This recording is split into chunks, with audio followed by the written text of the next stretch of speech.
Okay, let's talk some karma. This is an interesting class that generates all kinds of endless discussion as everyone tries to figure out ways that the universe hasn't figured out to not be accountable for things that they actually do in life.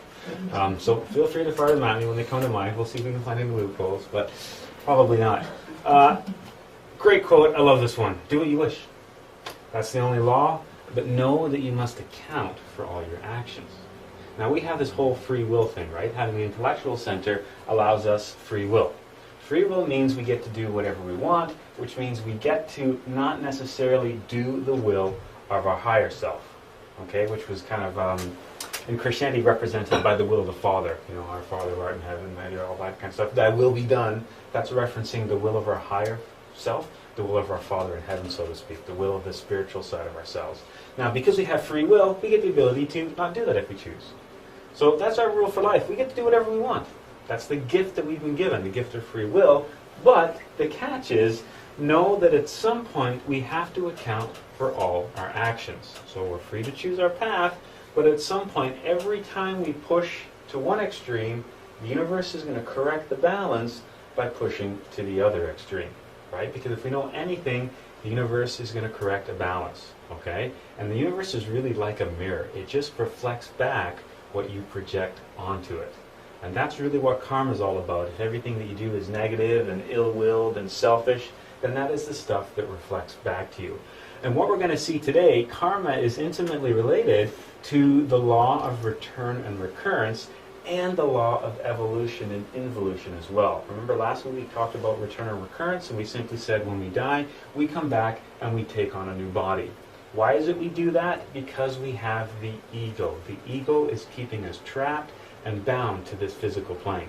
Until we eliminate the ego, we're always going to keep coming back to a physical body. The ego prevents us from ascending to the higher dimensions and reuniting back with the source. Remembering that when we do return, when we do come back to take a new body, we're governed by the law of recurrence, which basically means every single life is basically the same thing as the last one before it. We're put in the same situation over and over again so we can make the right choices. But we keep making the wrong ones over and over. Anytime you identify with an ego, that's the wrong choice. Anytime you identify and listen to your consciousness, your higher self, that's the right choice. We keep being put in situations where time and time again we identify with the ego and we do its will instead of our own. And that brings consequences that we're going to look at today with karma and dharma. As we've discovered in previous lectures, our mechanical dimension is governed by numerous laws. Okay, there's all kinds of different laws that govern our existence here. We're familiar with laws like, the law of gravity as an example of one, but there's all kinds of other laws as well. And many times some of the challenges, the obstacles, the stresses we encounter in life are because we don't properly understand all the different laws that are acting on us, and consequently we find ourselves, going against the flow, trying to swim upstream all the time. Okay, so our dimension is governed by a lot of different laws. We looked at the law of return and recurrence last week. We looked at the law of evolution and involution last week. And the law of karma is another one like that. Another interesting thing to note, to make reference to, is as you go up higher into the various dimensions or parallel universes or different planes, if you want to think of it that way, you get less laws. Okay, so the higher you go up dimensionally, the less laws there are governing your existence. That's why when the ancient people had experiences in the higher dimensions, that's why they called them paradisiacal regions or heavens, because there's a lot less laws, therefore more freedom. Compare living in Canada to, say, living in a communist country. It's better in Canada. We have more freedoms because there's less laws governing our behavior. The same thing happens when you go up dimensionally. Now, when you go down dimensionally, you get more laws, which is why when the ancient people had experiences in the lower dimensions, they said, oh, it's horrible, it's a place of suffering, and that's where we got the concept of the various hells and infernos and that kind of stuff. The law of karma and dharma is another law that governs our universe. It's something else that we're subject to, and it's a law that actually goes quite high. It has its origins quite higher dimensionally, and a lot of different beings are governed by karma. Even some of the entities that dwell in the higher dimensions, angels for lack of a better term, they're governed by karma as well, because karma is a law that operates from quite a high level. Another way to think of karma is you can think of it as law of cause and effect, or you could also call it the law of action and consequence. Okay, so karma is just more of an Eastern philosophy that was given to that, but you could call it cause and effect, you could call it action and consequence. It really means the same thing. If you kind of remember these little terms, it kind of helps you understand how the law itself works. We have to understand this law to negotiate the ship of our life properly. Really not understanding this law causes a lot of problems in life. Understanding this law and knowing how to use it to our advantage can make a huge impact in the quality of your life. Because there's a lot of things you can do once you understand how karma works to help make situations a lot more favorable to you. Okay? Because remember, as I tried to explain earlier, these laws, sometimes we don't understand them, so we find ourselves fighting. We're going against the flow all the time. If we really understand the law and know how to use it, then we can take advantage of those currents and use them to our benefit. Yes?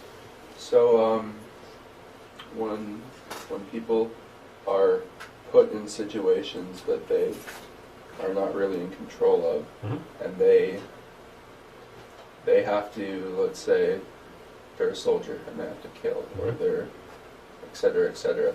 How does that factor into the law of karma and into the law of karma? Hold that thought, because we'll look at this. We'll look at some scenarios. We'll give you some kind of an insight. Because I've read in like parts of the Bhagavad Gita, and Shiva talks to the soldier, and like,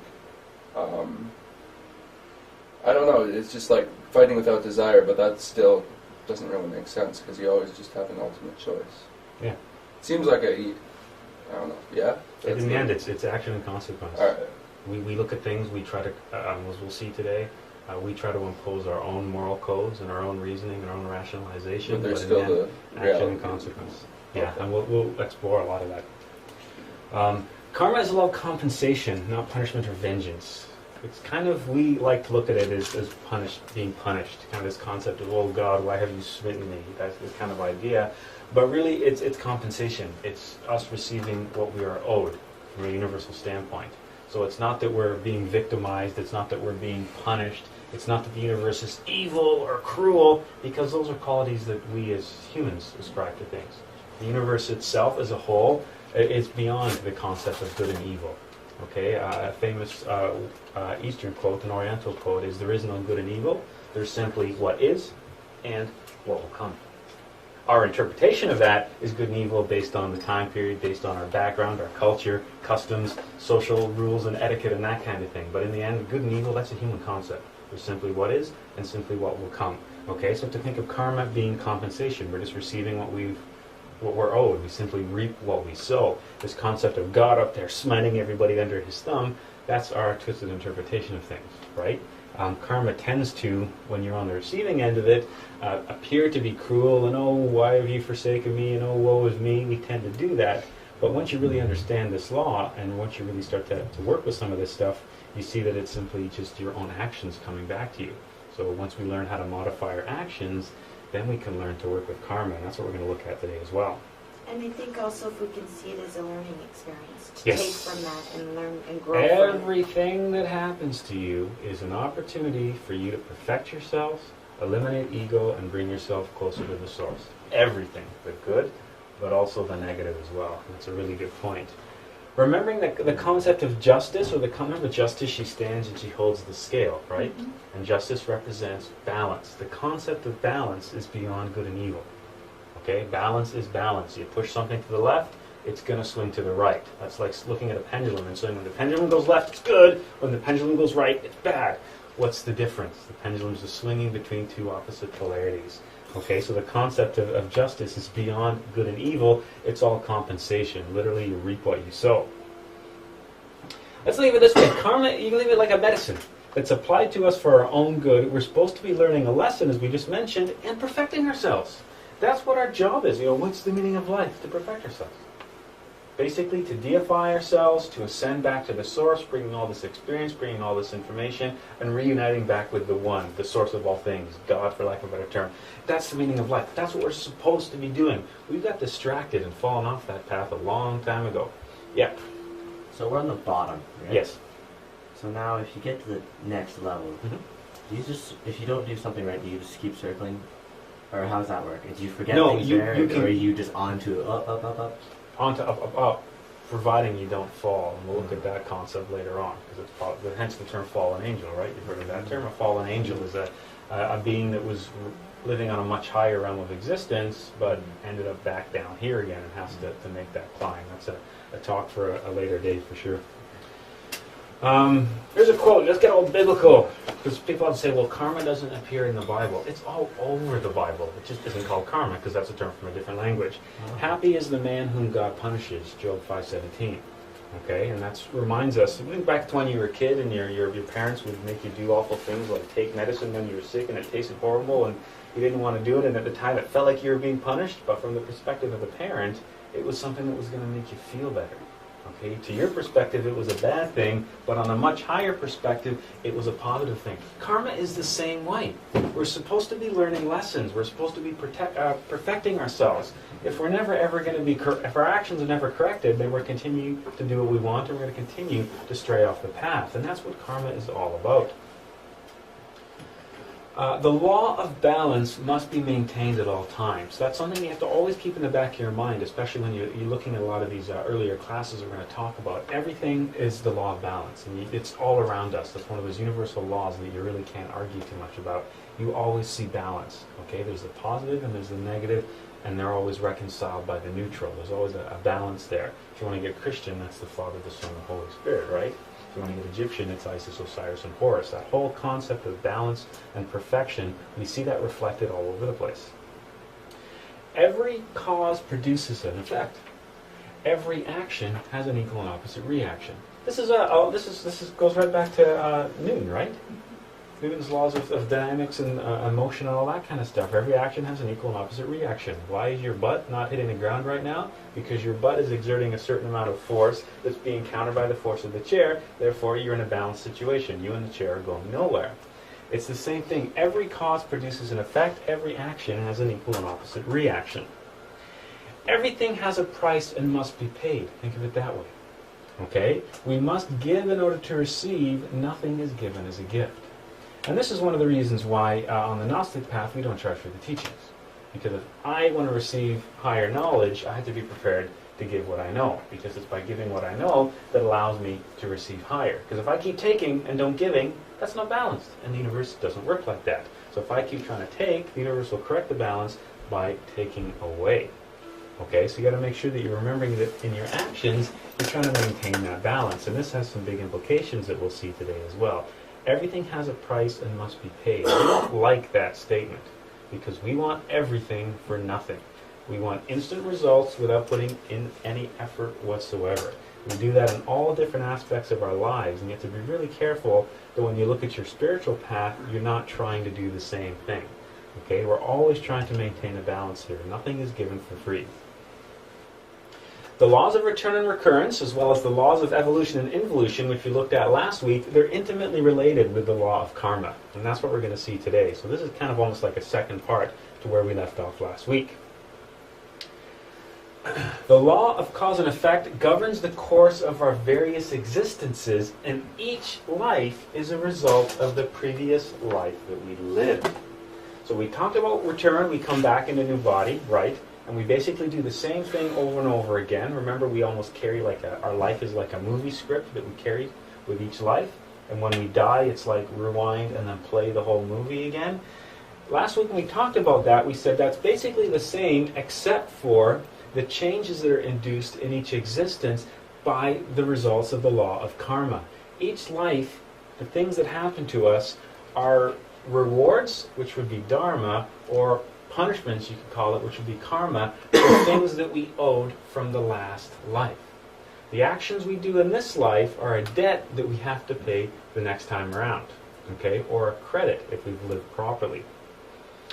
The circumstances into which we are born and everything that happens to us, from the zodiacal sign that you're born under, the family that you have, the location that you come into the physical world, the health of your physical body, the successes and failures of your life, they're determined by karma from past lives. So all the things that happen to you are a result of the things that you did in a previous existence. Yes? Is there a consciousness behind karma? Like at a universal level? Like not to be confused with our own consciousness. No. Yeah. Yeah, we're going to see that today. A lot of different cultures epitomize that consciousness in a different way. They give different faces to it. A lot of times the gods of the various religions were just faces or names put to levels of consciousness that operate some of the universal laws. And today we'll look at the consciousness, like if you want to think of it that way, that governs karma, or the superior intelligence. I prefer superior intelligence over consciousness because then you don't confuse it with the consciousness that we have, right? The consciousness being the higher self, the essence. So all the things that happen to us when we're born, when we come back into that new body, the circumstances into which we arrive, they're karmic. Everything from the zodiacal sign that we have, the type of family that we have, the environment that we grew up in, the people that are around us, the events that happen to us that shape our life in the first 7 years, they're karmic. Okay, so the different types of situations people find themselves in, as well as even looking at a larger scope of one's life, the various successes and failures that we have, the obstacles, the challenges that we have to overcome, as well as the rewards that we reap, they're determined by things that we've done in our past life. They're determined by karma from our past lives. Let's look at some really basic examples of karmic consequences, just to keep it simple. If in a past life we had an affair or took somebody else's partner, then in this life ours is going to be taken. We're going to be on the receiving end. Because that teaches us that what we did was wrong. We get to directly experience our own actions because we're supposed to learn from that. Okay? Let's look at another basic example. If we murdered somebody in a past life, in this life we find ourselves on the receiving end, the victim of murder or something like that. Yes? Is this like our last life to this life, or can it span across a number of different cycles? It can span across a number of different cycles, and this is where this gets complicated, and there's no quick answer to that, because remember, we like to see things unfold in a very linear fashion related to time. And remembering, once you go outside of the fourth dimension, there is no time. And that's another difficult thing. When we see somebody do bad things, we want to see them pay for it instantly, right?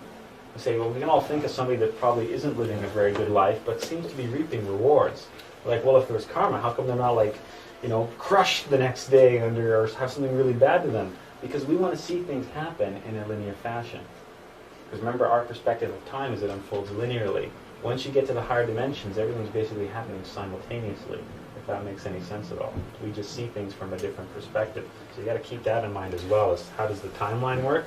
Karma exceeds time. It's operating from such a higher level than that time doesn't really mean anything karmically. And I think also our own egos, if us being hurt, we want to see that person be Yeah, hurt. vengeance. And that's also karmic. Yes. And it's about being able to release that to rise above it. Yeah. Yeah. And that helps the other person release. Yeah, which has bigger implications when we look at concepts like turn the other cheek, do unto others, love thy enemy as thyself, that And kind of that's stuff. where I'm understanding the concept that we truly are our brother's keepers, because when we do our own work and we free ourselves of things, we do free Yes. others on the similar. Yes, same thing, as Gandhi's saying, right? Be the change that you want to see in the world. Mhm. That's the exact same concept. Exact same concept. More silly examples. If we were bad parents, we were born to bad parents. And that's interesting because many times we're shifting the role between parents and child across different existences as well, which is kind of interesting. So if we find ourselves in a situation where we complicated the lives of others, the next time we're come around this time, or the next life we come around, we find ourselves on the receiving end of similar consequences.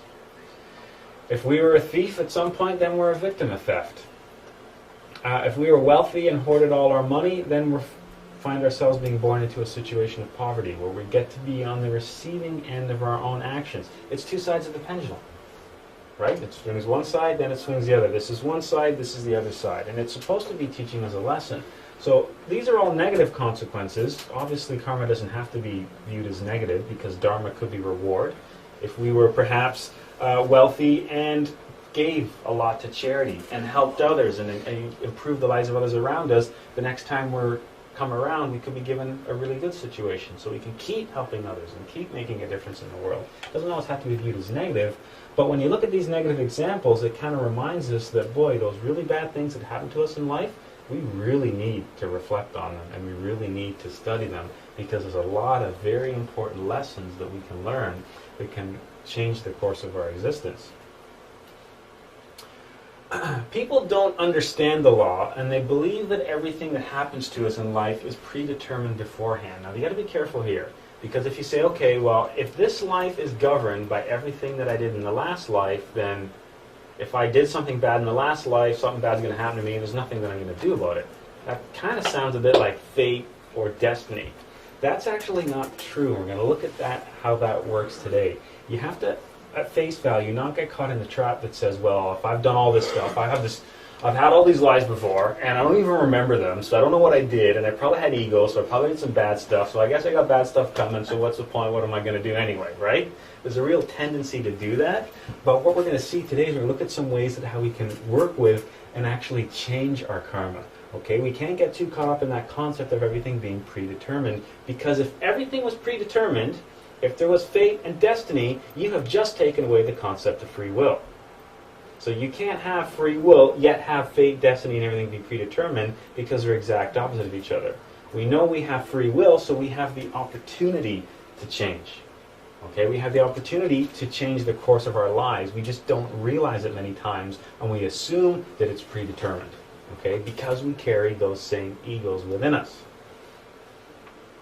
It is true that our actions are determined by our environment. For example, so I had a bad life growing up. I can't help the family I was born into. I can't help that I was born into, a bad part of the world, or to bad parents, or born into poverty or something. It's not my fault, and I really didn't have a lot of, education opportunities, and, inherited behavior. My dad, beat up on my mom all the time, so I thought that that's the way you're supposed to treat them, and it's not my fault. Like, I don't have any control over this stuff.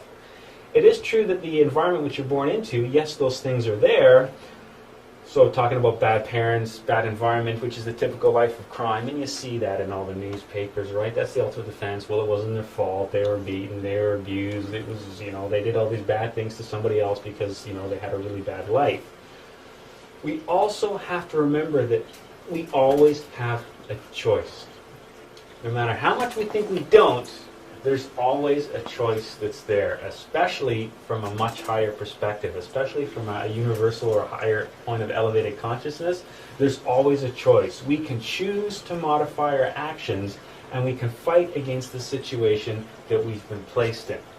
Okay? Many times it can appear like we don't have a choice because that's the way the ego works. Well, I have to do this, right?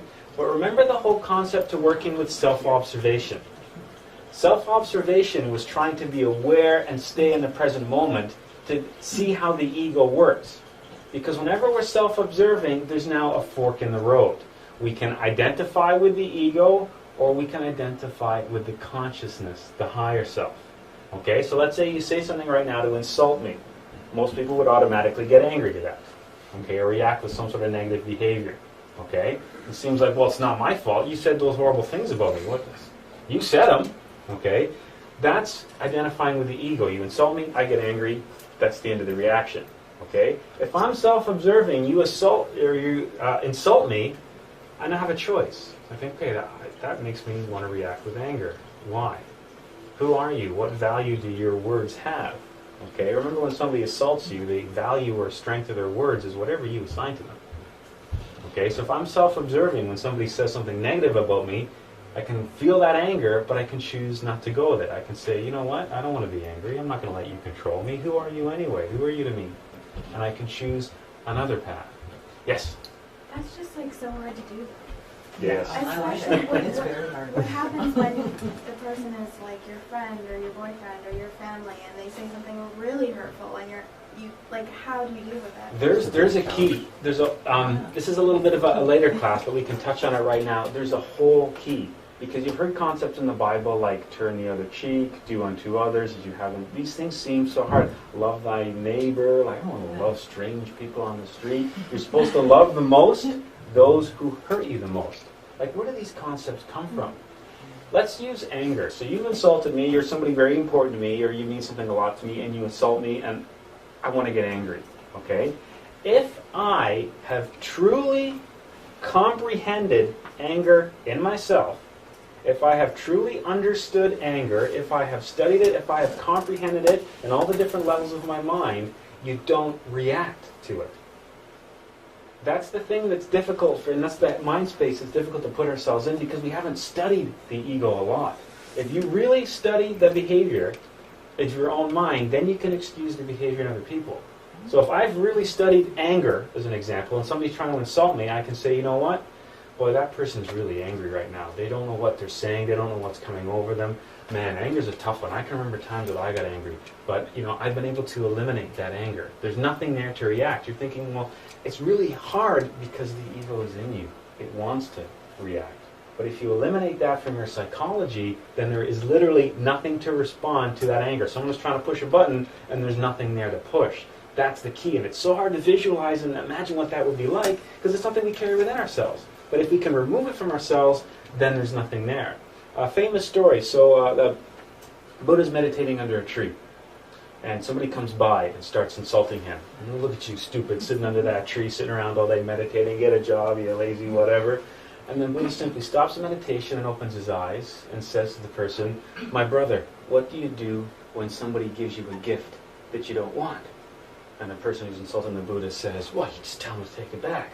And Buddha looks at him and says, well, please take your gift and leave. Closes his eyes and goes back into the meditation. Okay? Because that's the thing. The Buddha was not wanting to receive that negative energy. You see something similar if you study any kind of martial arts, especially Kung Fu. They have a philosophy which is you don't ever hit somebody, you don't ever kick somebody, you just choose to not accept their punch or their kick, and you give it back to them. You're just directing that energy back rather than receiving it. Yes? Now, when you have that option, that fork you said, is that the only way to know? Like when you always say it, is that like, and do you ever really know that? Or like can your ego attach on to that knowing of that? No, because to self... Is that your essence knowing? Yeah, if you're properly self-observing, if you're going to really watch yourself, to properly self-observe, you're going to create a split into the observer and the observed. That which is being watched and that which is doing the watching. That which is being watched, by definition, has to be the ego. That which is doing the watching, by definition, has to be the consciousness. Okay. Yeah, so you can create a delineation. And that's why self-observation is so important, because it allows you to really get a sense of, well, is this my ego or is this my consciousness? How do I tell the difference? That question is like... Yeah. And that's why self-observation is, that's why we keep talking about that. It's such an important technique. Yes? What about situations where you have no other scenario for you? For example, the theft example you used beforehand. What if you were born into a life of poverty and you had to steal to survive in order, like hunger? You had to do it. We're going to hold that thought because we're going to look at that specifically. It's something about that. That's a really good question, and there's a specific point we'll look at later on that directly affects that. Some action placing. Okay, so we always have a choice, no matter how often you don't think you have a choice. There's always a choice because we have free will. That's the concept of free will, the concept of choice. Let's look at the judges of the law, because this goes back to your question earlier. Is there some kind of intelligence or some kind of governing body or consciousness behind the law? The Egyptians had a really great way of looking at this. They looked at the intelligences or the entities that govern this law, and they referred to them as judges. The chief priest, the head consciousness, was the great master Anubis. Okay, and Anubis was the jackal-headed god, and all the Egyptians are doing here is just trying to personify a universal principle. Right? They're just trying to put a face to some kind of universal law or universal intelligence. And they have a really great way of looking at the whole process of karma. In addition to Anubis, there was 42 judges. Okay? There was 21 on the side of justice and 21 on the side of mercy. So they set up this balance. There's 21 judges on the side of justice, 21 on the side of mercy. So they set up this really interesting way of looking at the whole law of karma. And they did a really good job of putting into principle some of these things that we can really understand, or that have a lot of relevance into what we're doing in modern times. This is the weighing of the heart ceremony, and this is how the Egyptians depicted the whole process of karma. So what we have right here is the master Anubis. Anubis seen as the god, for lack of a better term, of karma. And Anubis is here, he's adjudicating the scales. Now on the scales is a feather on one side, and in this jar was supposed to be our heart. And it was said that after we died, our heart was weighed against the feather, suggesting if our heart was heavier than the feather, it contained a lot of dark, a lot of bad stuff. But if our heart was lighter than the feather, it must be pure and clean.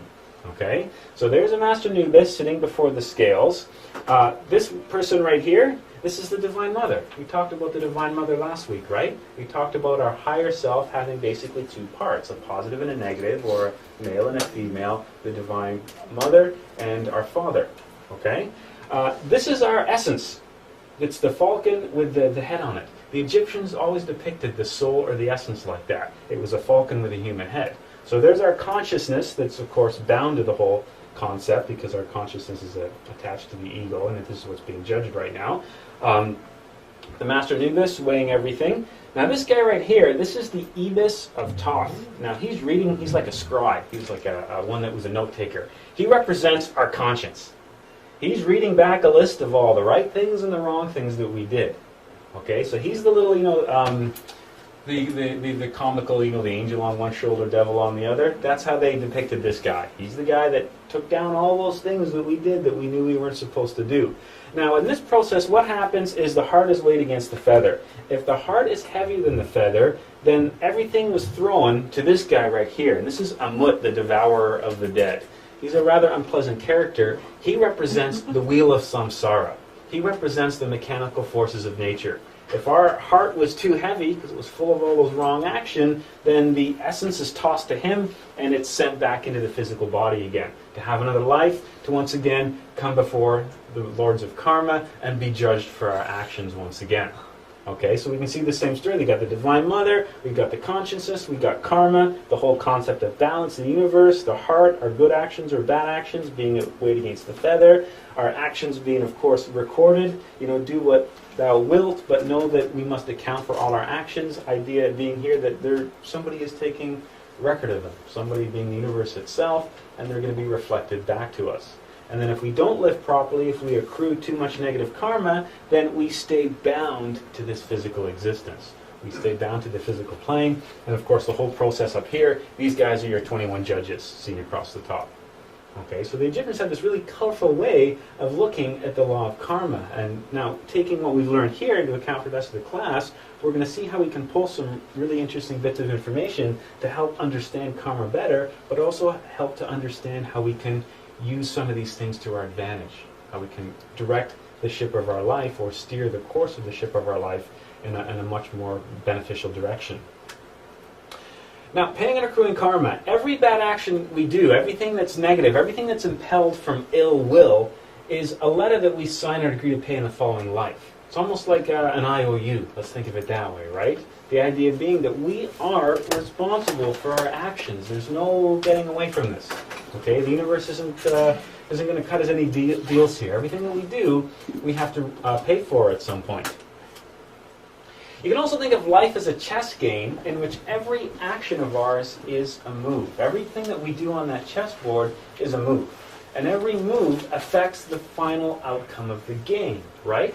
Early on in the game, you make the wrong move. That sometimes is immediately apparent if somebody takes the man, or sometimes that wrong move is something that costs you the game much further down the road. If the moves that we make in this game are intelligent and opportune, then the outcome is success, health, and longevity. Positive things. And that's what was referred to as Dharma. Okay? When good things come back to us, we say we're receiving Dharma. We're reaping the benefits of things that we've done. If the moves that we make in life are impelled by ill will, selfish, or just inopportune, then the outcome will be failure, sickness, death, all the negative things, and that's karma. Okay, so karma and dharma are basically the same thing. Our actions follow us. But as humans, we go, when it's bad actions following us, we go karma. When it's good things, we call it dharma. Okay, but it's really just two sides of the same coin here. Okay, so we do the right thing at the right time for the right reasons, then success, longevity, and all kinds of beneficial things. Okay, we do the wrong thing at the wrong time for the wrong reasons, then that's going to cost us. Okay, how would you define the difference between the right thing at the right time and the wrong thing at the wrong time? How are you supposed to know the difference between the two? You'd have to be outside of yourself. Kind of, not quite though. Be conscious. Why?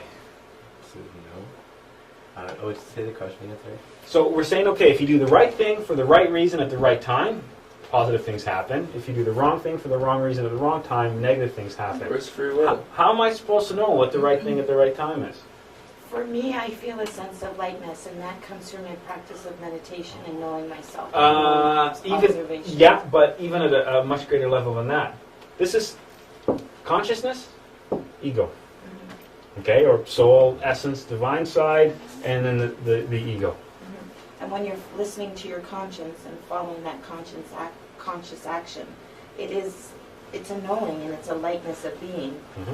Versus when you're going with ego, it's heavier. And through meditation and self-observation, you start being able to distinguish the difference, and that's the key. Absolutely, Yeah. that's why we do things like meditation and self-observation, because in the beginning, how do you know the difference? Because they almost seem the same. Remember, that's the big thing with the ego. What's the greatest trick the devil played on humanity? Was convincing you to do this in the first place, right?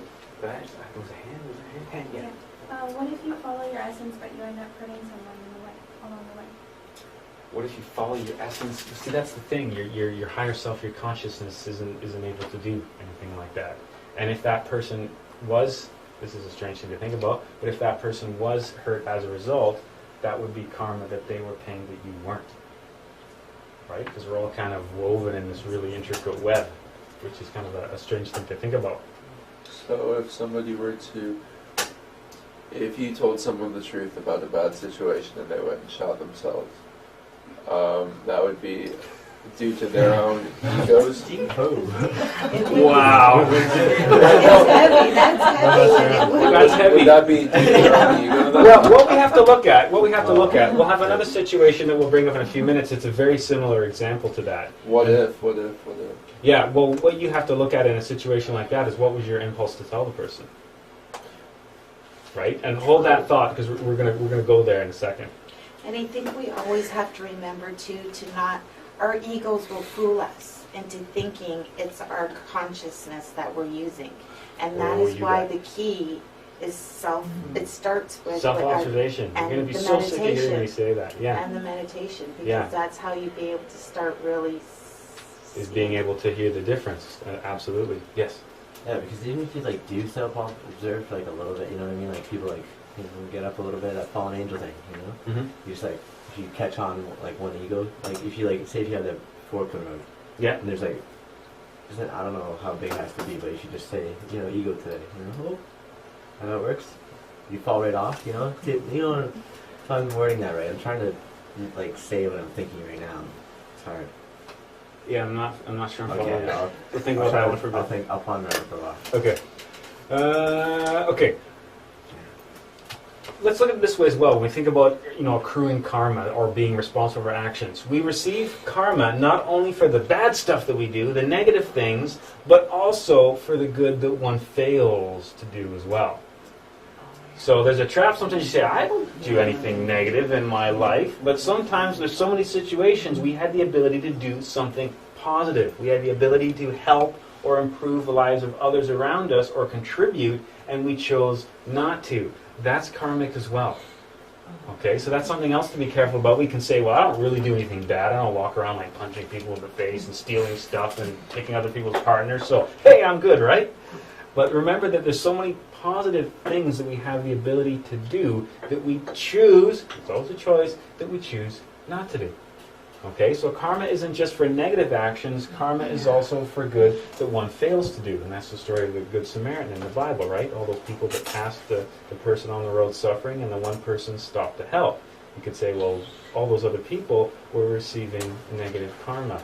And that's something that we do that's another huge problem in society that they've actually done psychological studies on. They've set up situations where somebody is hurt, trying to recreate that. And what they've discovered is if you see another human being in the vicinity, you will not do anything because you'll think it's that person's problem. And that gets more and more problematic the more people you introduce. Most people, if it's one-on-one, will actually stop to help the person. But if there's somebody else in the vicinity, you just turn a blind eye to it. And that's something that we have ingrained in our psychology because of the ego. So there's many times in life that we are in a situation to make a contribution. Doesn't mean you have to save somebody from dying, but a contribution. We can help or improve the lives of others around us, but we've chosen not to because for whatever reason, because we put our own needs before others. Because I didn't stop, I was in a hurry, I didn't have enough time, I needed that money for something else, whatever. We all have a rationalization or an excuse to that too. The other thing to mention, this is really difficult to swallow sometimes, we are judged on deeds, not intentions. Okay? It's not what you wanted, it's what happened. Okay? It's the outcome that happens, not what you're intending to do.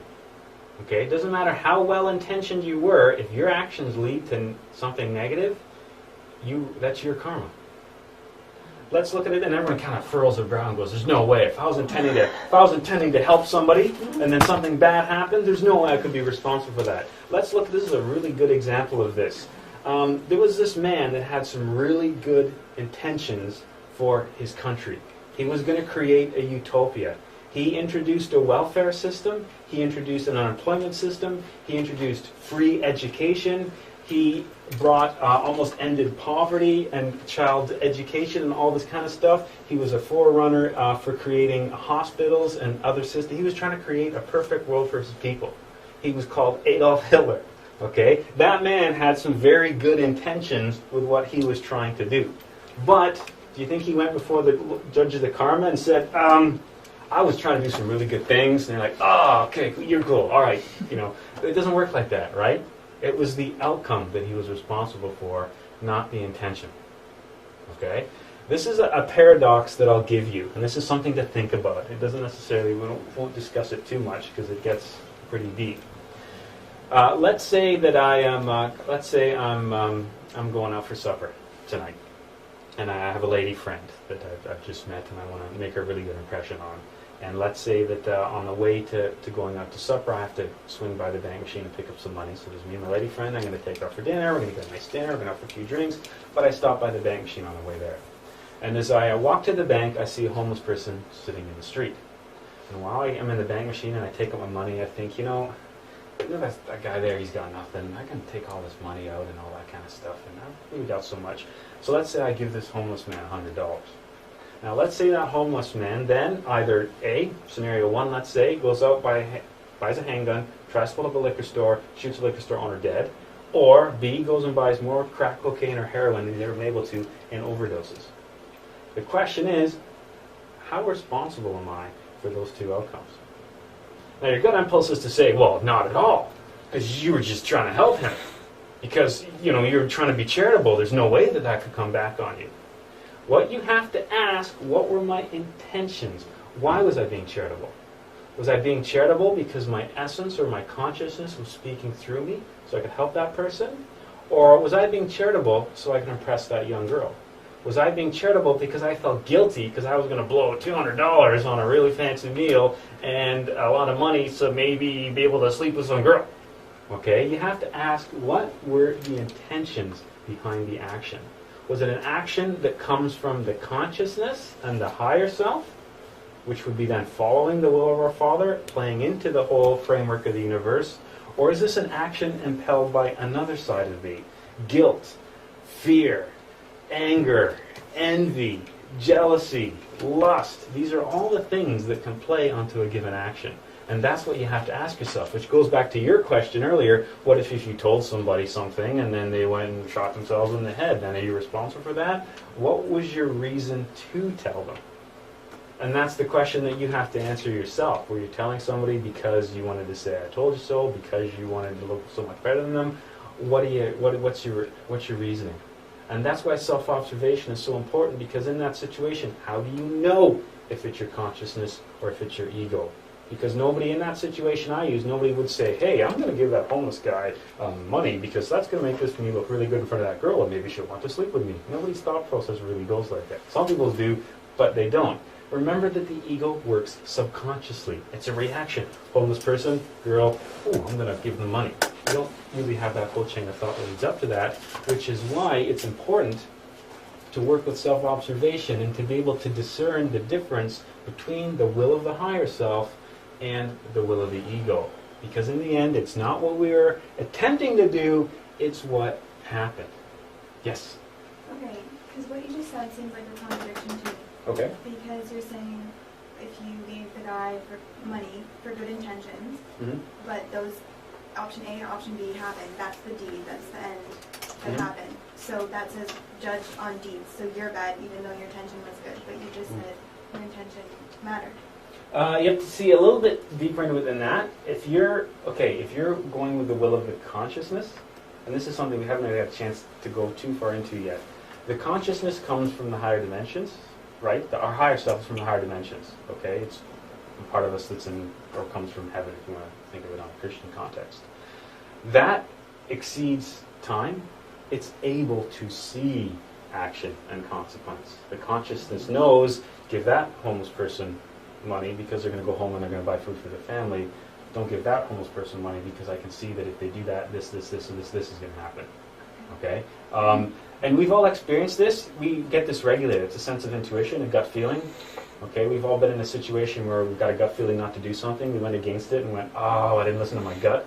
Your gut instinct, that intuition, that comes from your higher self. That's communication from your higher self. It's able to see that, hey, if, dark alley, it's raining at night, and you're walking home, you could take the long way and go around the corner, but there's that dark alley that's a shortcut. Save a few minutes, get you home quicker. It's cold, it's raining. You go down the dark alley and you get that gut instinct. I don't think I should do that. That's because your higher self can see what's going to happen next.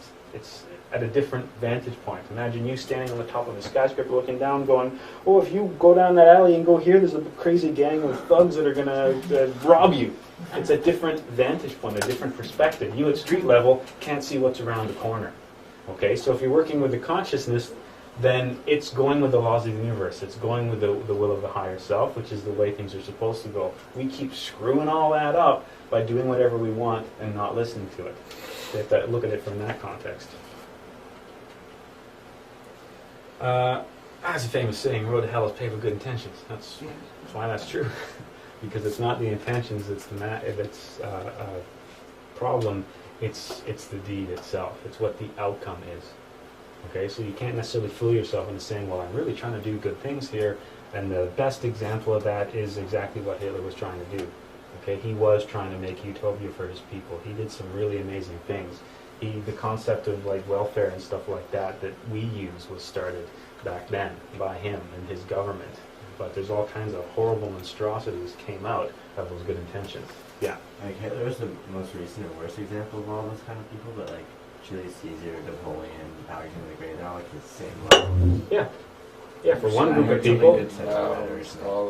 Yeah, for one group of people, they were trying to do something really good, but to a whole bunch of other people.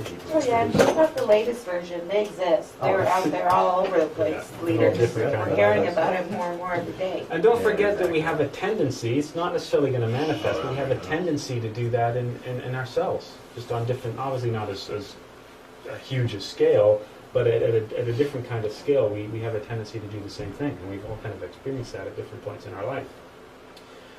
We have to remember we shouldn't be protesting against karma.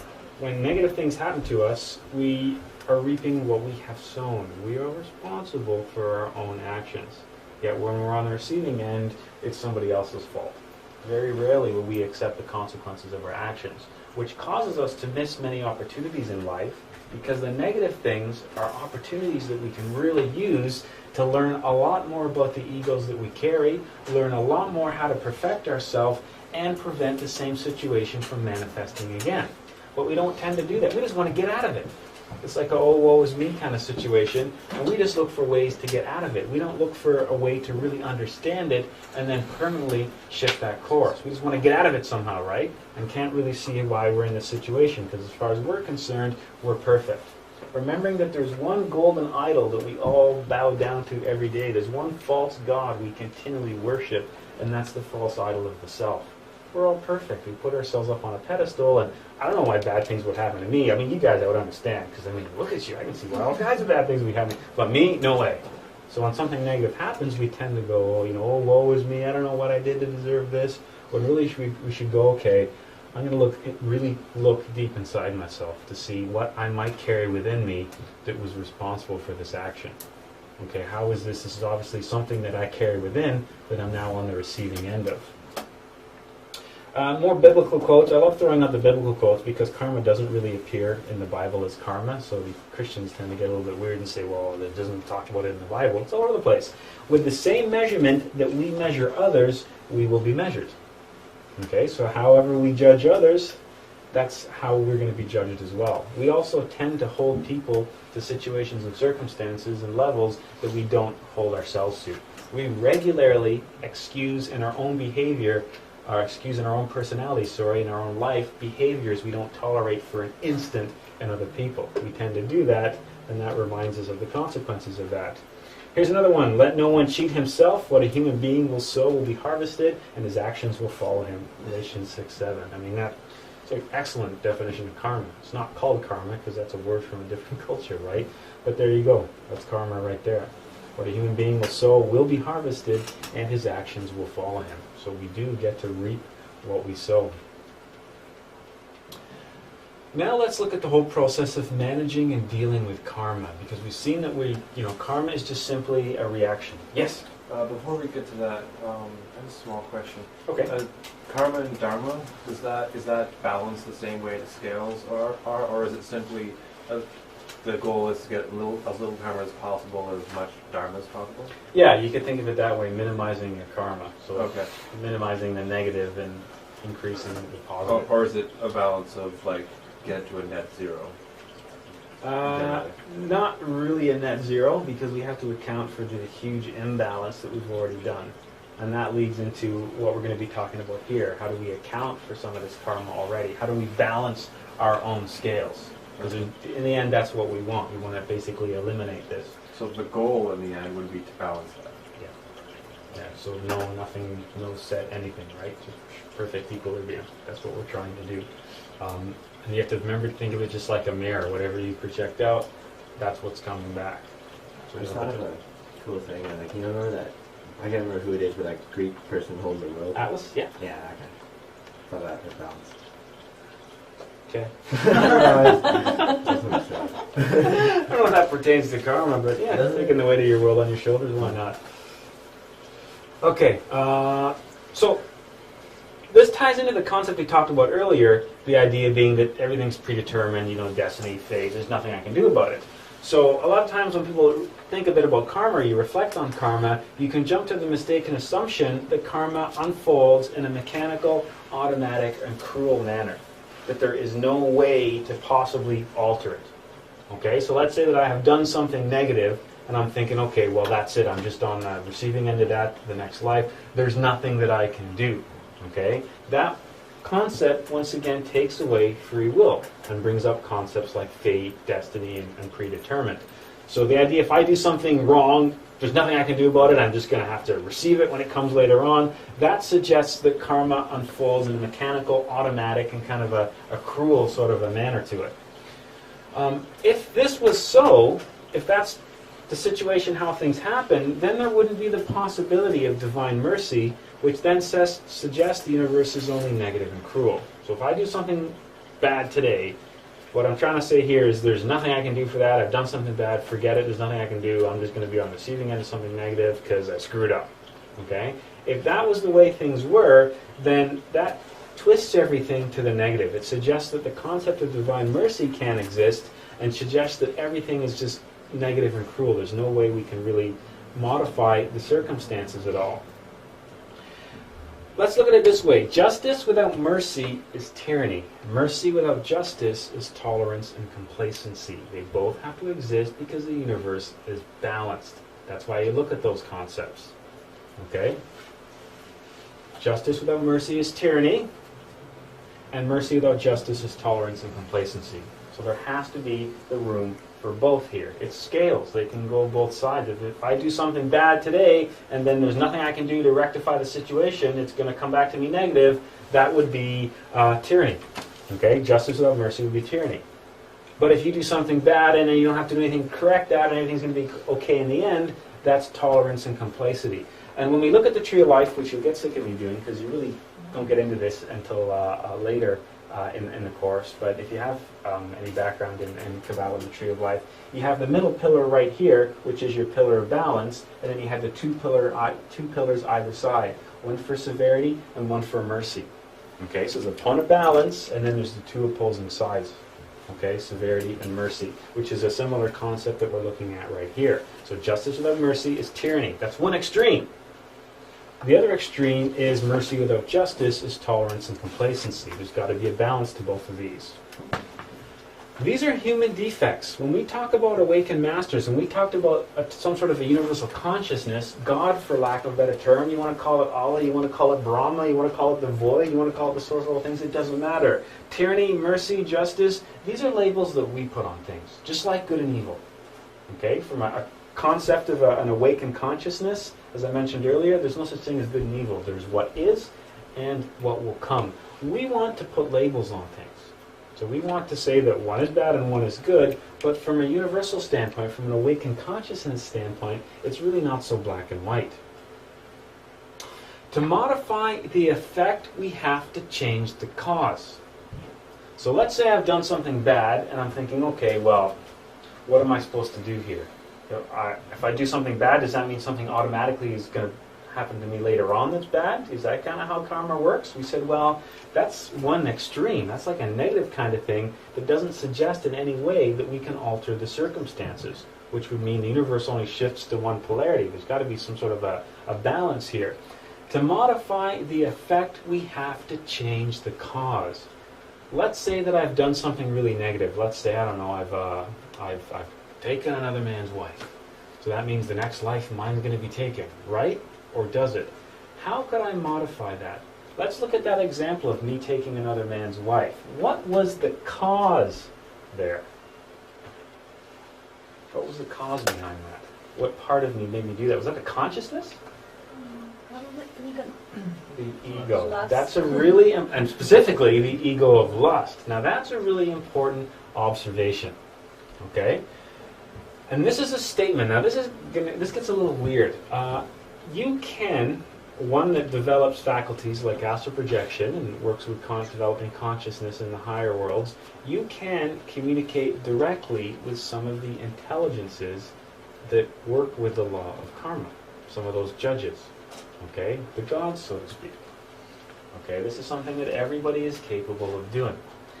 And one of the things that Master Samael, the guy on the wall here, that brought a lot of the Gnosis into modern times, one of the things that he was doing was trying to explain, or going into the higher dimensions, talking with some of these intelligences, and trying to figure out how to explain to humanity how we can work with karma. And this is something that you can verify with yourself as well.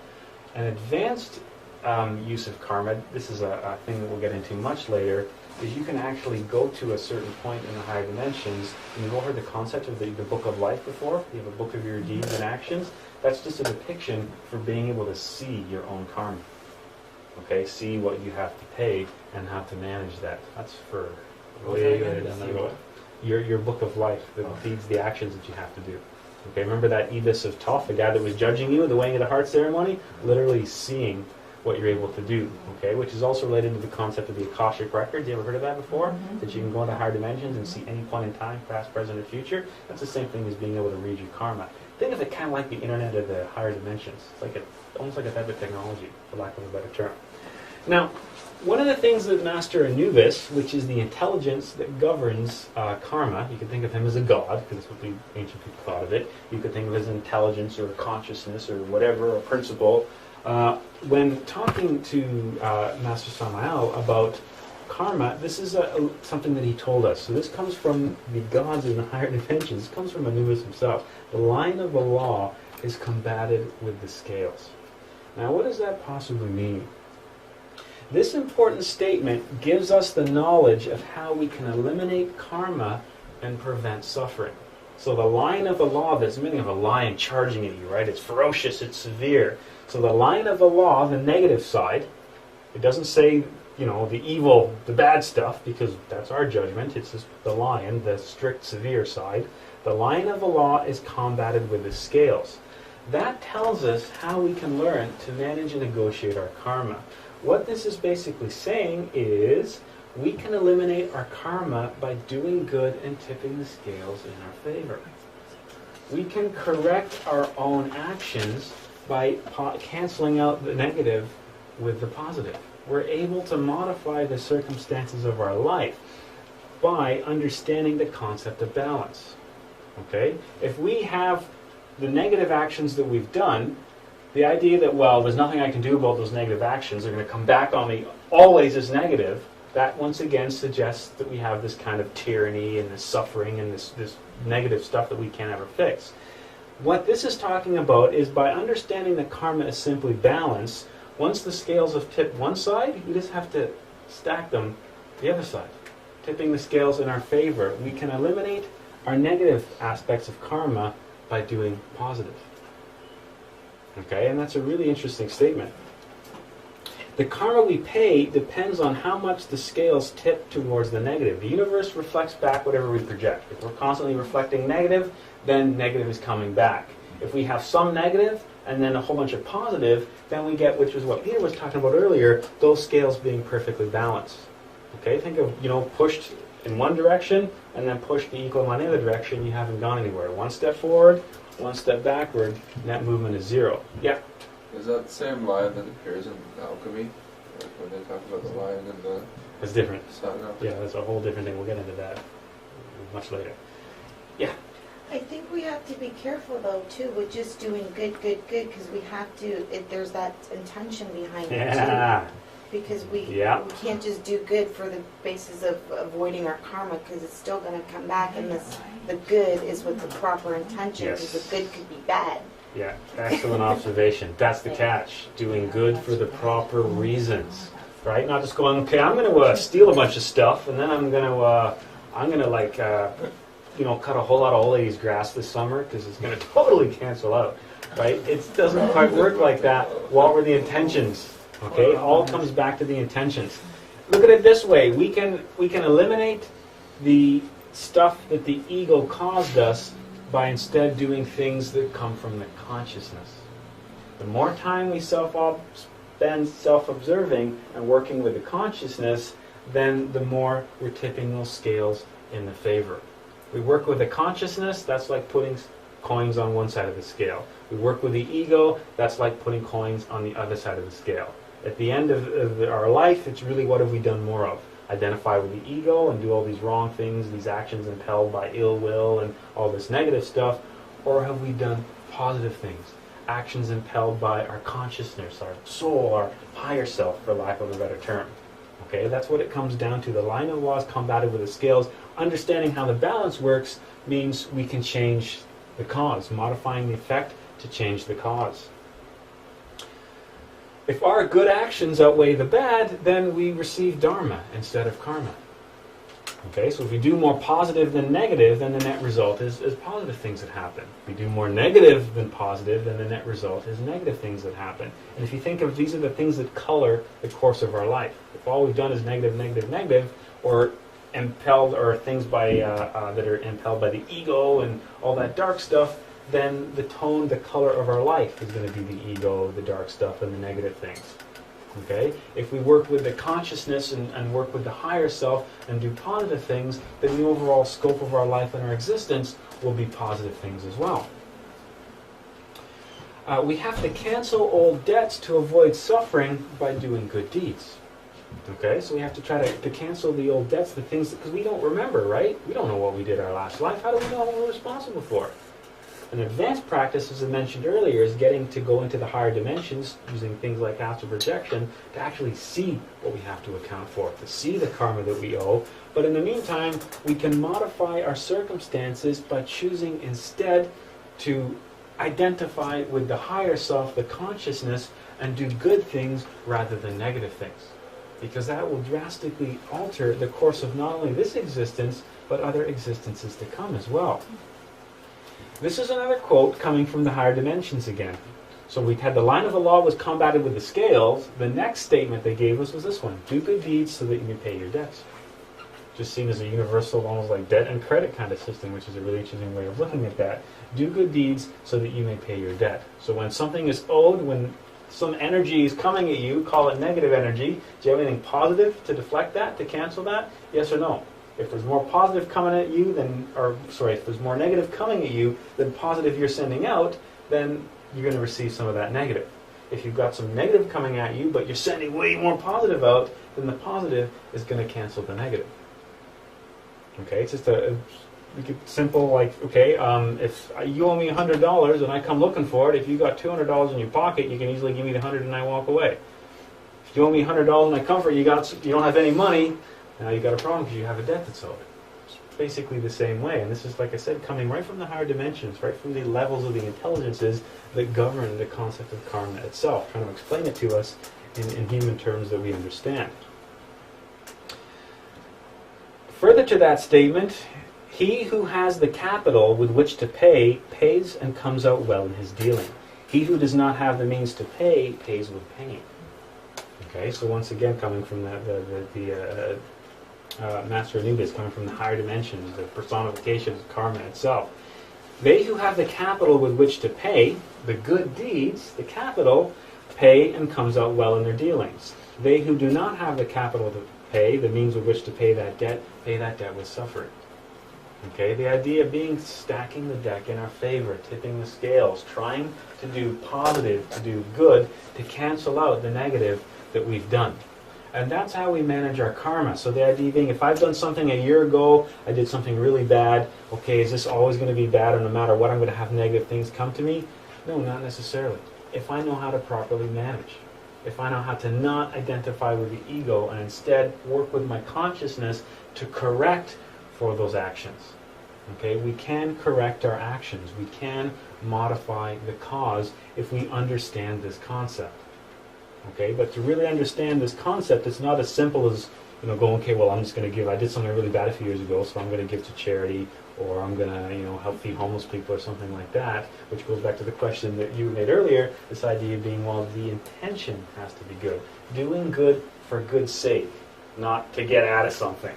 Okay, so there's a loophole, there's a little bit of a danger there that we can fall into, which once again comes back to that concept of, well, how do I know what really good is? That belongs to the consciousness. That's why self-observation is so important. If we don't get to learn the voice of our higher self, our consciousness will never know when it's speaking.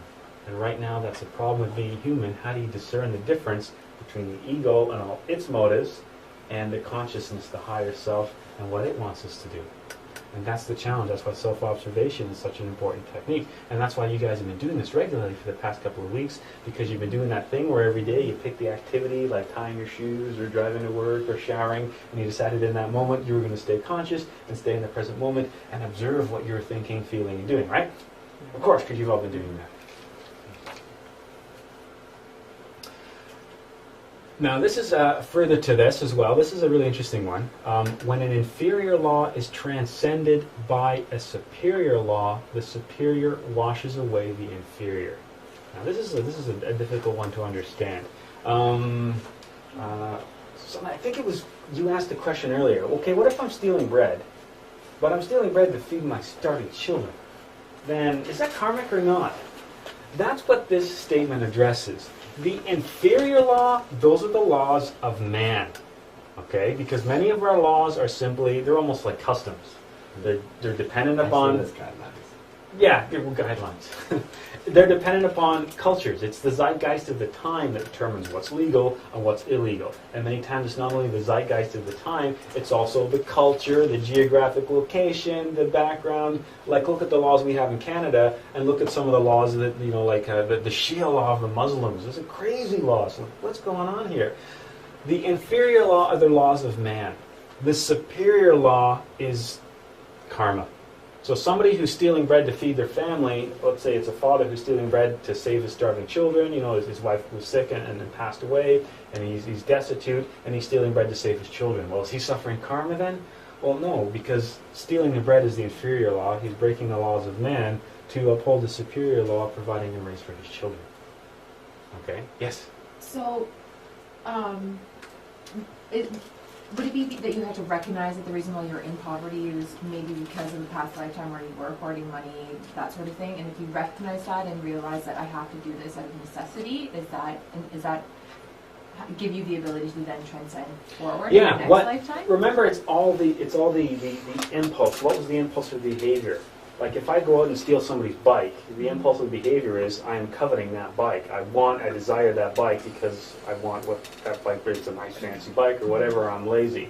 Somebody who's stealing food for their children is not like, I'm stealing food because, man, that's a really sweet loaf of bread and I look so good carrying this loaf of bread. It's a different impulse. The impulse there is to care for the children.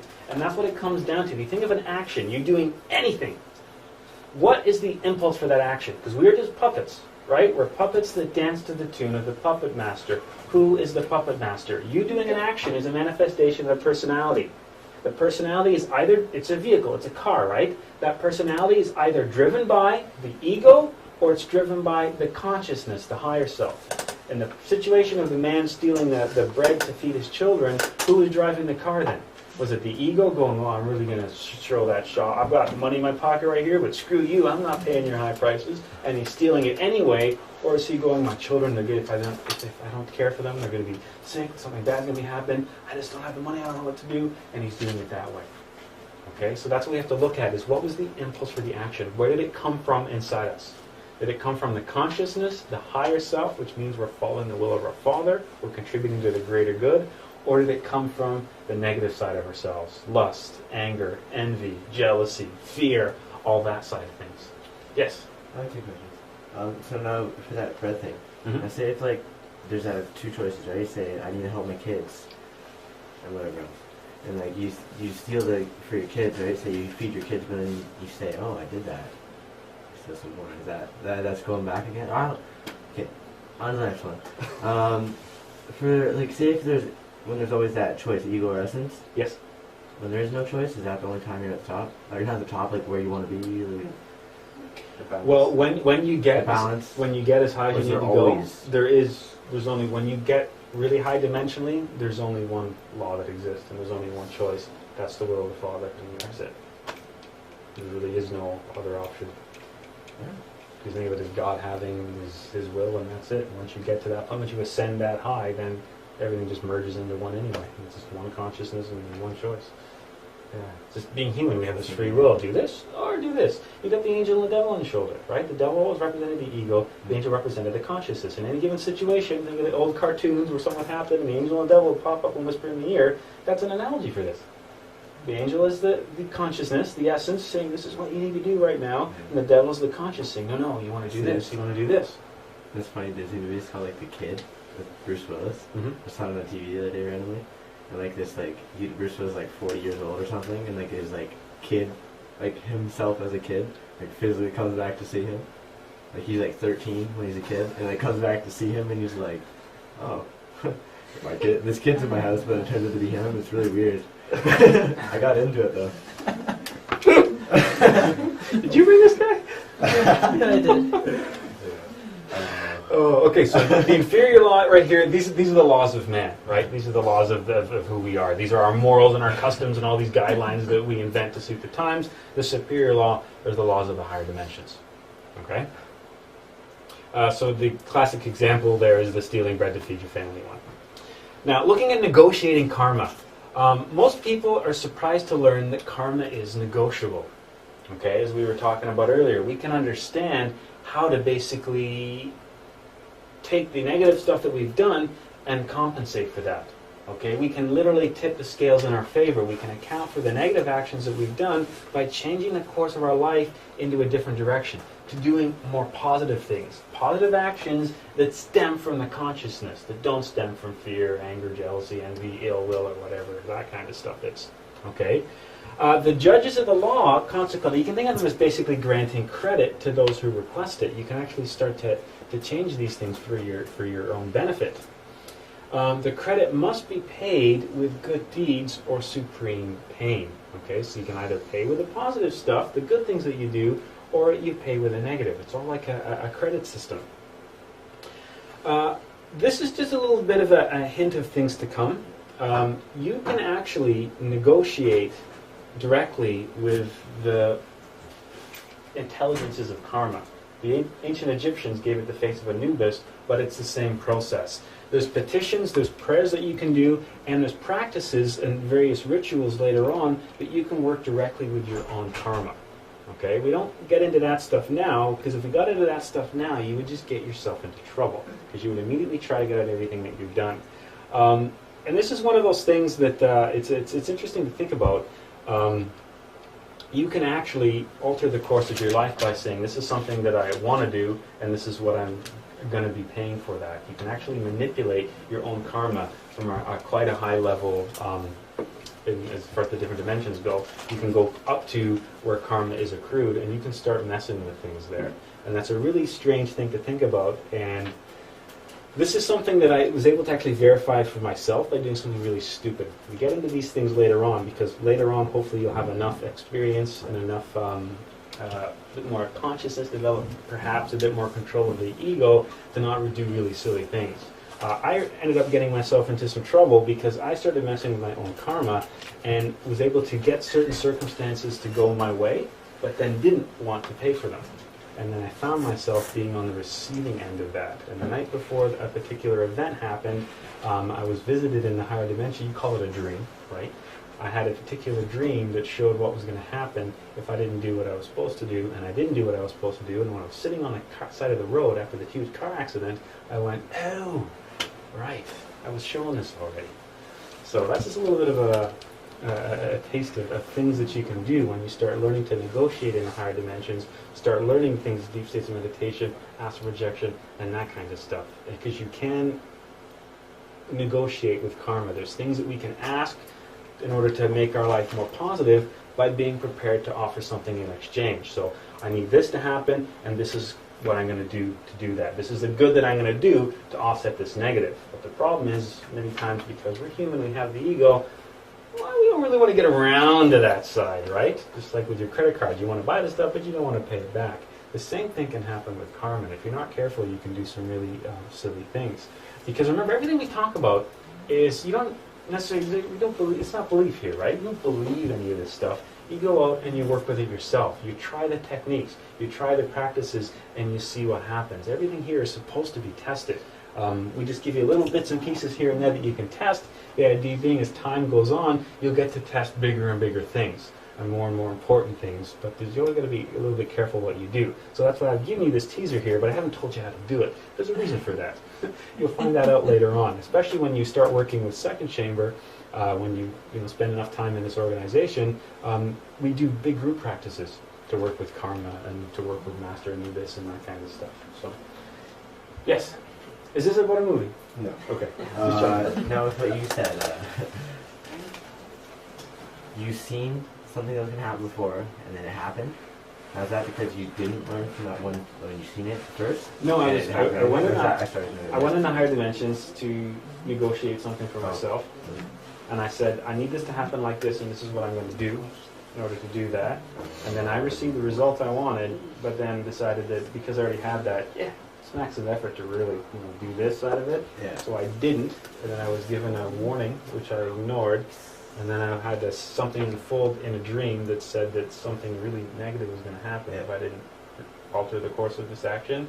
And then I ignored that, and then 2 days later, and it was like a split second before it happened, the vision of, now you have to pay. Yeah. Where the hell did that come from? And then boom. Is this really? Oh yeah. That's happened with me a little bit. Like, I got hit by a car. How about? What's it worth? It's just longer than that. Twice on my bike. Really? Yeah. I only got once. Okay, the next big thing we have to look at is karma and the ego, because these things are intimately related. Just thought, just sentiment, just action are made impossible because we carry the ego. Which means doing good things for the right reasons is very difficult to do, being a human. Because really there's so many different things that are coming into play. Just thought, just sentiment, and just action are hard for us to do because we carry the ego. Remember, we're 97% ego, 3% liberated consciousness. That means 97% of our actions are governed by ill will. They stem from the negative side of ourselves. Only 3% of the time are we doing good for the sake of doing good. Are we doing good because we're following the will of our higher father, because we're following the plan of the universe? Most of the time, we're doing whatever the hell we want. Ego is the cause of our actions. This is really important. Therefore, ego is the cause of the karma. You know what the karma is attracted to? Not the consciousness, the ego. So, what happens if I eliminate the ego? What happened to the karma? It's not necessarily that it disappears, it's gone to the ego. But I'm not with that anymore. I've eliminated that aspect of my psychology. That's why eliminating the ego is so important. That's why when Jesus died on the cross and was reborn, he was illustrating us that whole physical death and then the birth of the spiritual side. We know the physical death was the death of the ego. The birth of the spiritual side was the birth of the consciousness. That was the message Jesus was saying. It's so important. We all have to die within ourselves. Okay, we all have to go through that second birth. The awakening of the consciousness is another term for it. Enlightenment is another term for it. This is something that we have to do. Okay, and karma is another reason why. Because it's the ego that's doing all this behavior. It's the ego that's manifesting this into the universe. So it's the ego that's on the receiving end of this. But if we, at the same time, happen to be wrapped up with those egos, then we get to be on the receiving end of that as well, which is supposed to teach us that this negative thing was the ego. Next time, identify with the consciousness, get rid of this part, and you won't be in this problem. But we never get that lesson.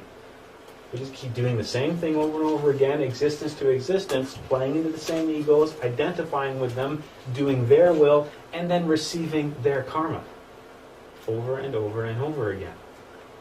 I see a question for me, Eddie. Yeah, it keeps coming to me in different forms. Okay. Is this why maybe some souls will when they come back, reoccur, right? Mm-hmm. That's what we're doing, not Mm-hmm. reincarnating. Mm-hmm. They choose to maybe live, like takes oaths and follow certain paths to sort of help them deal with a lot of karma in one lifetime. Like, for example, nuns and priests and Buddhist monks, people who really give up a lot and they take vows of poverty and chastity. Possibly, yeah. Like conscious vows of poverty to help them kind of get rid of a lot of... Yeah, or and even those who don't even in a religious sense, but maybe poor people born into poverty or born with deformities and stuff, maybe they've chosen to... No, it's no through. choice. Karma is... Yeah, that's what you... So someone who's born with problems with the physical body, that's... Their essence didn't go, I think in this life, no, that's karma. But when you're specifically talking about, like, somebody who's being a nun or a monk or something like that, there are different paths that lead... We'll look at that later on. We have a class called The Four Paths, which talks about those paths. And they are, in what you described, they're almost preparatory paths. They're a way to prepare on the path, and each one of those has a specific thing they're supposed to learn, specific karma or debts that are canceled that elevate them to a different level. So you're kind of right that way. But the idea of, well, your consciousness wouldn't choose to be born, it's karma that's placing it. Okay, to have a choice, now you're talking reincarnation, now you're talking an awakened master. Jesus was somebody that reincarnated. He was in the higher dimensions, he chose a physical body at a specific place in a specific time to deliver a specific message. That's a choice. We don't have a choice. We're bound on the wheel of samsara and we come back in this physical body. The circumstances in which we come back are determined by karma.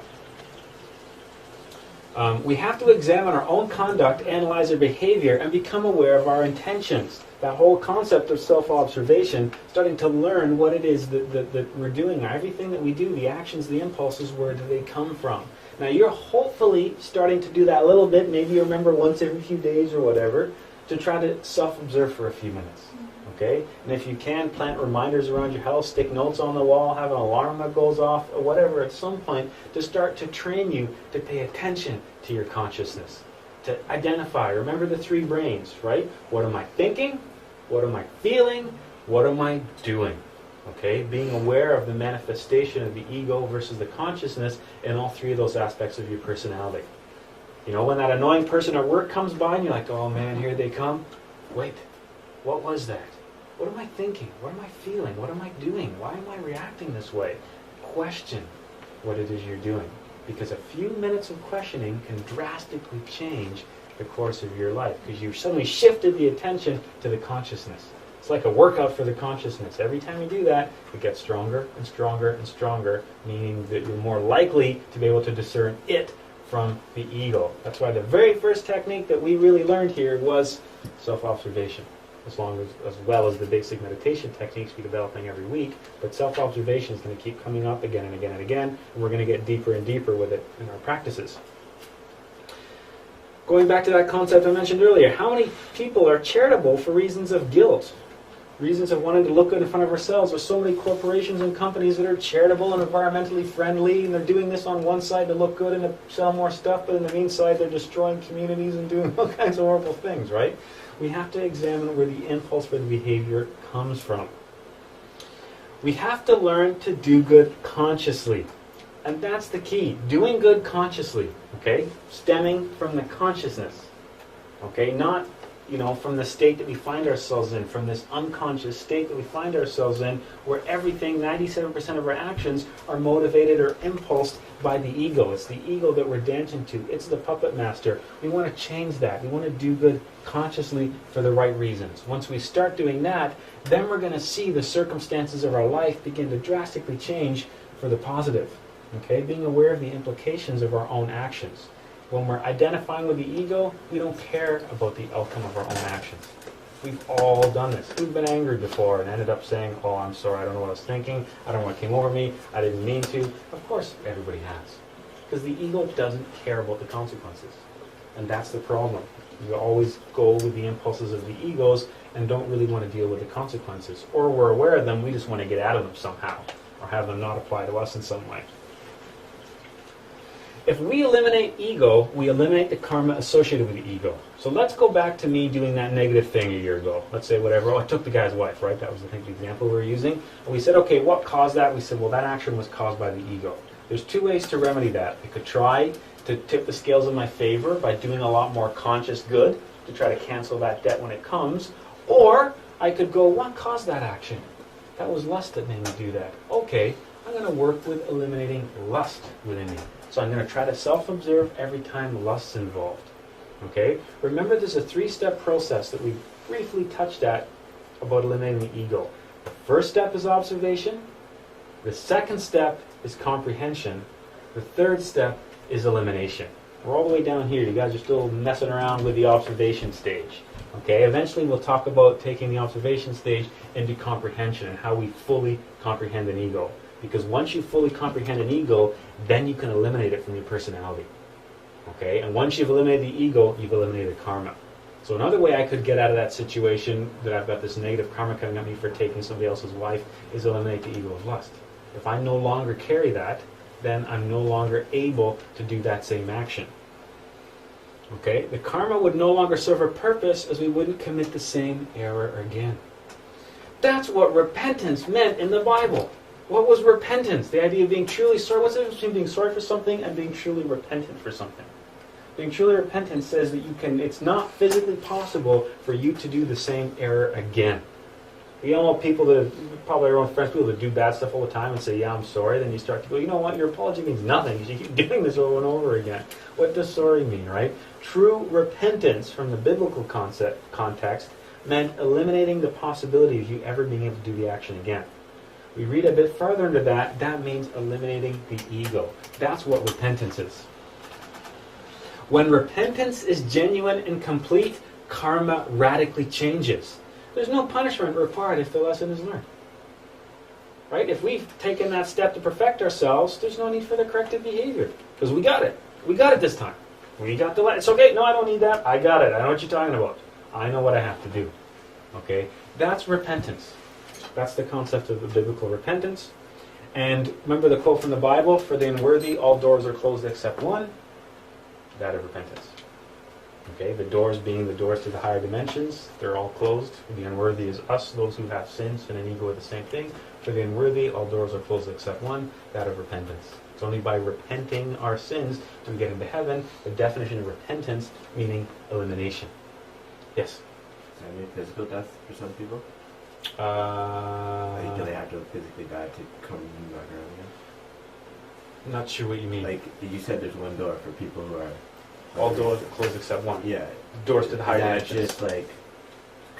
what? Exactly? That means there's only one way to get into heaven. Okay. For the unworthy, for us, there's only one way you're going to get into heaven. All doors are closed except one, and the only way you're going to get in is through repentance. Repentance not meaning, yeah, I'm real sorry, I accept Jesus. Oh, that was easy. It means eliminating from your psychology that which caused the action. If you repent through that door, can you say eliminate one ego? Is that a start of, like, is that... It's a is start. Is another door open after that? Like, say one door and two 2 to then 4. 4 to then 1. No, you eliminate the ego, and that gets you. That's what we're trying to do. Okay. Yeah. Yeah. While you carry the ego, you're bound to the physical plane. You're going to come back here. Yes. So is original sin just a picture for the ego on humanity? The original concept of the original sin explains the origin of the ego and the development of humanity. We'll get into that later on. Because Adam and Eve represented an earlier race of humanity. The Garden of Eden is the higher dimensions. The fall of the Garden of Eden and the fall of man is how And we Eve ended up is where just we are. representative of the mother of humanity? No, females and males. Like all females, all males. Oh yeah. Okay. Yeah, and then we'll talk about that later on. That's a fascinating. The book of Genesis is fascinating. We get into that later on, and we'll look at what all those different symbols mean. But the getting kicked out of the Garden of Eden is getting kicked out of heaven, and we're stuck down here, barred, and we can't get back in because we've lost the path. And we'll get into that. The last thing we'll look at is there's different types of karma. The first type of karma is individual karma. That's karma we receive for our actions. So we do something, we get to receive it. Okay, we reap what we sow on a personal level. The next type of karma is family karma. Now this is interesting. The law of karma binds us to our family members. We're born to the family we have because of karma. Families suffer karma together. We all know families that are like, the whole family's cursed, right? Everybody, from going back generations. That's family karma. Those people have been born again and again and again, and they're always struggling. They're always going through challenges. And the opposite, we know families that like everybody's blessed. Everybody has, all these great things happening in life, and everything they touch just seems to turn to gold. That's an example of a family receiving Dharma together, because we're bound to our family members. Going on a different higher level, oh yes? I have a question on that. Sure. So once we become somewhat aware and conscious and we're living from a higher self, how can we help that family and other members start lifting up themselves to help them get out of that themselves? Or is it not our responsibility, and our responsibility is to ourselves to come out of it and just be that change? Yeah, and let it reflect yeah, that rather way. than meddling in other people, because you Right. got to be careful Because with that's that. karmic sometimes. also. Yeah, because Right. sometimes you can do what you think is right for Exactly. somebody, but that's you imposing your will on somebody else, Right. and you got to be really careful when you start doing that. So really it's that work we do Yeah, here. remember and the that's Greeks, what Gnosis spreads out. ipsum, know thyself. Yeah. Not only you people, know yourself. Yeah. Okay, and reflected within Gandhi, be the change you want to see, and all that kind of stuff. But we don't want to do that. I want to make you people better because I'm already perfect. That's our Yeah. tendency. And by making you better, I'm holding you to my standards that were now set by the ego, not the Yeah. consciousness. There's no way we can start to help other people before we start helping ourselves. The next level of karma is collective karma. That's many people that are seemingly unrelated put in similar situations. So a car crash where a group of people die, or imagine a plane crash. We've all heard the story, somebody was going to get on the plane, but at the last minute somebody made them not, and they didn't go on the plane, and then there was this huge plane crash, right? Because they didn't have that karma to pay, the other people did. So situations of seemingly unrelated people that suffer the same negative circumstances, that's collective karma. So we've got individual, families, and just a group of uncollected people. Going at an even higher level karmically, we've got national karma. That's karma experienced by entire regions. The Middle East has been paying some serious national karma for like a couple thousand years, okay? Or countries where there's civil wars, okay? There's just parts of it, let's face it, there's parts of this world where the condition and quality of your life will be drastically different depending where you're born into or where you have the ability to go later in life. Canada's a great place to be. There are certain parts of the Middle East and Africa that probably aren't so great to be, just because of the conditions that are there. That's an example of national karma. There's world karma. Sometimes as humanity, large groups of us suffer together. The world wars were a good example of world karma. And things like that will continue to happen as we do the same stupid things over and over again. Okay? Epidemics that sweep across the globe. There are other examples of world karma. Going even higher, this is a type of karma called hard karma. This is the one no one likes to think about. Hard karma is sometimes you can do something that was so negative, you owe that debt now. There's no getting out of it. There's no tipping the scales. There's nothing that you can do that will change that debt. That's hard karma. For example, somebody that was born without legs. Doesn't matter what good they do, doesn't matter how much ego they eliminate, they're not just going to spontaneously grow legs. That's an example of hard karma. It's just when they come into that life, that debt is owed right now and it is paid. There's not a way for them to manage or negotiate that one. Okay, and I know we like to really think about that. It's a difficult one to think about, but that's what hard karma is. Yes? Do you personally think that this world, that our world karma is that is hard in ways saying that we are actually doomed to watch the world fall apart as it currently seems, or do you think that it's something that actually turns around based on individual change? Well, there's an even bigger cycle that's in play at that one that you already know about, right? There's even bigger cycles that play into some of that kind of stuff. So no, there's no getting out of that. The fact that we're here at a particular time for that, that's karma. To being able to be witness to certain events or at certain times or being born into certain time periods, then yes, that's karmic. But the idea being that if remember that this is the physical world. In the higher dimensions, you know what they call the physical world? They call this place the Valley of Tears. Because even coming here means that, you know, we're in the wrong place. We need to get out of here and go somewhere else. So even being here in the first place is karmic to a certain extent. That's hard karma. The hard karma is the stuff that you can imagine. You know, somebody being born blind or something like that. That's whatever they've done. There was a debt that needed to be collected, or a debt from numerous existences, which was collected at a particular point in time, and they owed that the second that they came into this existence. Yes. I was just going to touch on that. What if someone is like so severely disabled that even like their brain has, you know, is completely underdeveloped, and they don't even have the capacity to tap into a higher consciousness to, you know, improve themselves or perfect themselves or Then whatever. it's the karma of that consciousness to ride out that life. Unfortunately, it's kind of not a pleasant thing to think about, but yeah, if they don't have the ability to develop and awaken consciousness, then that's basically a life that they've lost, being able to work towards that because of actions of the previous. And that may have been, they have maybe wasted so many opportunities they had that it's just added up that way. Yeah. So going along that line, like, how could that be corrected? Like, if it was one lifetime of being severely disabled? Next time around? Well, I think it's corrected in the fact that it's such a hard life and you're having to go through it that you are automatically shedding that it's stuff. a debt that's paid. It's like, I'm paying that now, okay, you're done, that's it. No Yeah. money left over, you have to wait till you get your next paycheck. I'm taking that whole paycheck right now, Yeah. wait till the next one around. Think of it that way. The next paycheck being an analogy for the next life. Yeah. So if you look at it that way. That's exactly how hard karma works. Yes?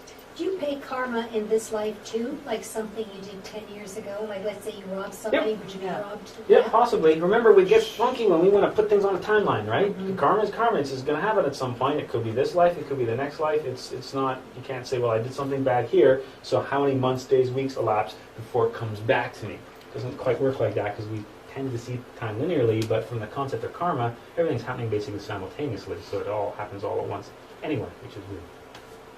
After hard karma, we have something called katansia, karma of the gods and masters. Remember I mentioned earlier, karma was at a really high dimensional level, and everything below it is subject to karma. So even angels, remember, angels fall, they pay karma, right? Angels being just a name for the divinities, the intelligences, the entities that reside in the higher dimensions, the other levels of consciousness that exist in the higher dimensions.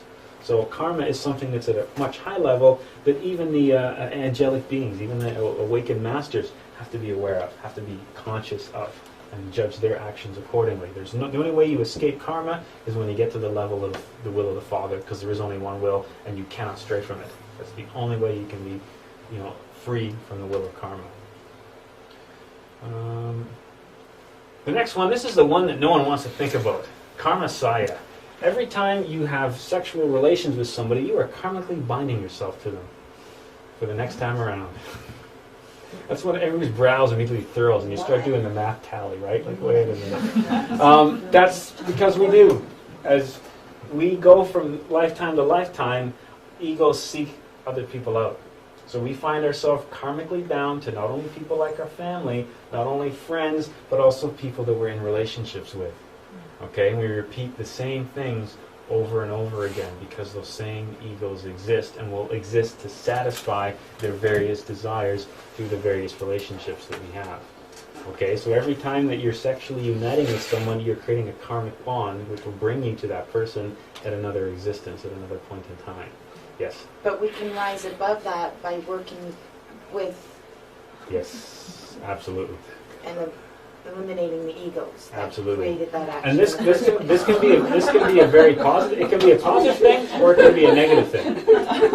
It can be negative in the fact that if you've had problematic relationships, they're going to continue to follow you around. It can be positive in that everybody has a partner that they can use to spiritually elevate themselves. Because, like, say there's some people in relationships that, I'm going to use a woman, she gets married to a guy and he has a lot of affairs on her and she stays quiet and she stays married to him forever, even knowing about that. If she's karmically bonded to him because of what she's done before, but if she starts recognizing that and working with the ego that brought that on in the first place and eliminates it, she won't necessarily be karmically bonded with him again. No, exactly. Remember, when we eliminate the ego, we eliminate the karma. Right. So that's the importance of really eliminating the ego, because that's how you Right. change this kind of stuff. But yeah, while she carries the ego within her that was part of that situation, and that situation is going to seek to repeat itself, because the egos reoccur to satisfy the wants and desires. So that's the thing. Everybody that ends up, in our life at some point, we see again and again. And this is really confirmed when you start messing around with your past lives. And you really start to see that you have some of the same characters over and over again. A lot of your relationships are with the same people. You may have experienced this already. Everyone's kind of had that dream before where they see their significant other in the dream, but it doesn't quite look like them, but the whole dream you act like it's them, you just know it's them. That's probably them and how they looked in a past life. So you get caught up with the same people over and over again. So that's something to remember. That's karma. No one likes to think about karma side. Especially when you look back and you've got a great relationship now, you're like, oh, karma side, we're going to be together in the next life. Oh, that's nice. And then you got to remember all the other ones you had before. It's like, oh, not those again. Seriously? Okay, and it's just a karmic bonding, and this is just what we do from existence to existence to existence. And that will have more ramifications later on when later on we'll look at how we can use a partner to elevate ourselves. Because really the true spiritual development is done as a couple, right? The original story of Adam and Eve and all that kind of stuff. And we'll see how that plays in later on. But that's karma saya for you. By this union, the two people share karma. By karma saya, the couple remain united in the book of karma, which means it's just you're going to keep recurring over and over and over again. You're going to always have that bond there, that karmic bond, unless you eliminate the ego that set that bond up in the first place. The closing statement, as I mentioned earlier, all doors except one are closed to the unworthy, that of repentance. Ask and it shall be given, knock and it shall be opened. All we have to do is something. Not nothing, something. That's the key. Ask and it shall be opened, knock. Ask and knock are action words. It suggests something that's not just passive. Okay? To really change the course of our life, we have to do something. Not the same nothing over and over again, but to do something. Change comes from action. Okay, and action comes from understanding all this stuff and putting it into practice.